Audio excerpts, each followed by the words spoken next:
আঙ্গুল বাঁকা করবে জামাত সোজা আঙ্গুলে ঘি না উঠলে। আমরা খালি চোখে যেটা বুঝি যে যদি গণপরিষদ নির্বাচন আলাদাভাবে না হয় তাহলে জামাত এই আন্দোলনটাকে রাজপথে নিয়ে যাবে, এবং জামাত যেটি ডেমনস্ট্রেশন করেছে তাদের সেই সক্ষমতাও রয়েছে, এবং জামাত যা যা চেয়েছে ধরেন 5 আগস্টের পরে তাদের রাজনৈতিক কৌশল বলেন, আন্দোলনের শক্তি বলেন, সেটি দিয়ে তারা সেটা আদায় করেছে।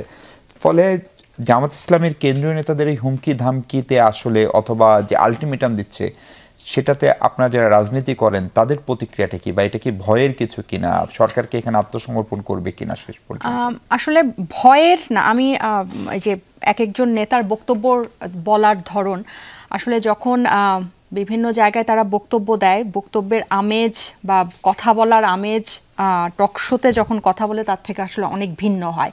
এক একজন এক এক ধরনের বিশেষণ দিয়ে কথা বলে এবং ভলিউমও কম বেশি হয়। হ্যাঁ, কিন্তু আমি যখন আসলে নিজে যখন আমি ক্যামেরার সামনে কথা বলি, আমি মনে করি যে এই সময়টা আমার জন্য খুব গুরুত্বপূর্ণ, কারণ আমার জনগণ বা আমার অডিয়েন্স আমার কথাটা শুনছে। সো আমি যাতে খুব স্পেসিফিক এবং কনস্ট্রাকটিভ কথা ডেলিভার করতে পারি।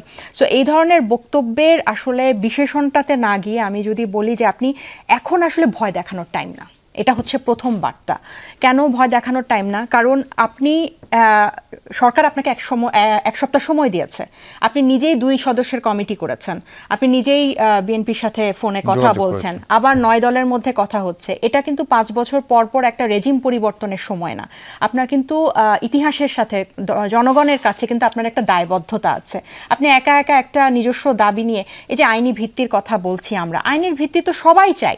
এটা তো মানে এই টেবিলে যে 4 জন আছে 4 জনকেই আপনার নিরাপত্তা দিবে এই জুলাই সনদের আইনি ভিত্তি। আমি পিছনের কথার দিকে যাচ্ছি না, কিন্তু আপনি গণভোটের সময় নিয়ে, আপনি যেরকম লোয়ার হাউসের পিয়ার নিয়ে আপনি একটা অনেক বড় মানে ইস্যু করলেন এবং ফোকাসটা আপনি সরালেন, এটা কিন্তু ভালো হলো না। এবং এখনো আপনি জুলাই সনদের আইনি ভিত্তি সবাই চাচ্ছে, আমরা তো সই করি না এটার জন্য, এটা মানে লেংদি হলো আমাদের এটার চাওয়ার জন্য, কিন্তু আমরা তো এটার জন্য রাজপথে যাইনি। আমরা এটার জন্য রাজনৈতিক স্থিতিশীলতা বজায় রেখে আমরা এটার জন্য অপেক্ষা করছি। এটার জন্য আমরা যে প্রস্তাব যে খসড়া ঐকমত্য কমিশন দিয়েছে আমরা সেটার সাথে একমত জানিয়েছি, পাশাপাশি আমরা কিন্তু নির্বাচনের প্রস্তুতি নিচ্ছি। তাহলে আপনারও, জামাতেরও বা অন্য রাজনৈতিক দলেরও কিন্তু এখন এই মানে এই যে এই ধরনের বিশেষণ দিয়ে আপনি অনেক বক্তব্য দেন, এটা এক এক নেতার এক একটা আমেজ, কিন্তু আপনাকে আক্ষরিক অর্থে কিন্তু জনগণের কাছে, দেশের কাছে আপনার দায়বদ্ধতা আছে। সো এই ধরনের বক্তব্য কোন সময় দিবেন এবং ওই সময় আপনি জনগণকে কাছে পাচ্ছেন কিনা, অন্যান্য রাজনৈতিক দলকে কাছে পাচ্ছেন কিনা, এটা ভাবা উচিত। এখন জামাত যদি অনেক লোকের সমাবেশ করতে পারে তাহলে সেটির অর্থ তো লোকজন তাদের সঙ্গে আছে।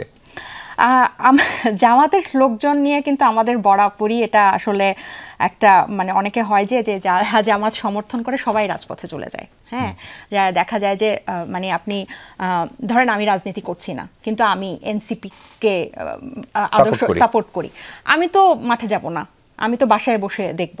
কিন্তু জামাতের দেখা যায় যে যারা, এটা এখন আপনি এই পার্সেন্টেজ দিয়ে বাংলাদেশের ভোটের ইয়াতে কখনোই 40% ক্রস করে নাই। এখানে কিন্তু আর সবচেয়ে বড় কথা, আপনার এখন স্টেক হোল্ডারদেরকে কিন্তু আপনার গুনতে হবে। ধরেন ডাকসু নির্বাচনের পরেও কি এই পূর্বানুমান বা এই রেটরিকটি কাজ করে?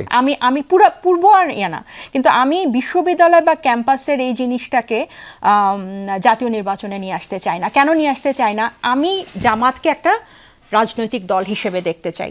তাদের ইসলাম নিয়ে ভিত্তিক তাদেরা কি রাজনীতি করবে বা তাদের নির্বাচনী ইশতেহার কি হবে সেটাকে আমি মোকাবেলা করতে চাই আমার নির্বাচনী ইশতেহার দিয়ে। হ্যাঁ, সেটা হচ্ছে, এটাই হচ্ছে রাজনীতি। হ্যাঁ, জন্য